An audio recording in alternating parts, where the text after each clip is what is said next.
As-tu déjà entendu parler de l'être de la relation? Un plus un égale 3. Le couple, par exemple. Tu vois, tu as ta date de naissance, ton jour de naissance. Ton ou ta partenaire a aussi son jour ou sa date de naissance. Et le jour de votre rencontre, voilà, la date de naissance, qui a créé justement l'être de la relation. Toi plus lui ou elle a donné vous, vous, l'être de la relation. Moi, aujourd'hui, j'ai envie de te parler de lui parce que j'ai envie de te transmettre une clé que je trouve vraiment très intéressant, très efficace, très pertinent à utiliser dans son quotidien.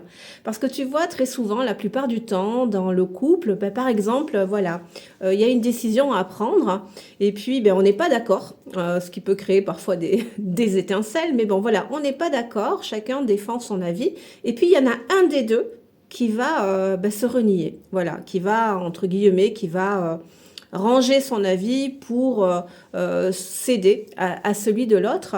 Et pour le coup, ben, tous ces reniements de soi, quelque part, ce sont vraiment des bombes à retardement, parce que un jour ou l'autre, tôt ou tard, ça sortira en reproche.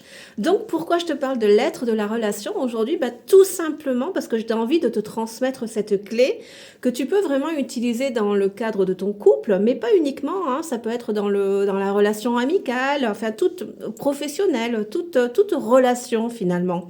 Quand tu n'es pas d'accord, quand vous n'êtes pas d'accord, eh bien d'aller concerter l'être de la relation. Chacun a un choix, chacun a une idée, mais on n'est pas d'accord. Eh bien, c'est d'aller concerter l'être de la relation pour trouver la troisième solution, celle qui convient aux deux. Tu vois, et là, personne se renie, tout le monde se sent entendu, considéré, reconnu, et ça, c'est une superbe clé bien-être pour des bonnes relations harmonieuses. Donc, je t'invite vraiment à mettre en place, en pratique vraiment le fait voilà, de considérer cet être de la relation. Et tu sais quoi?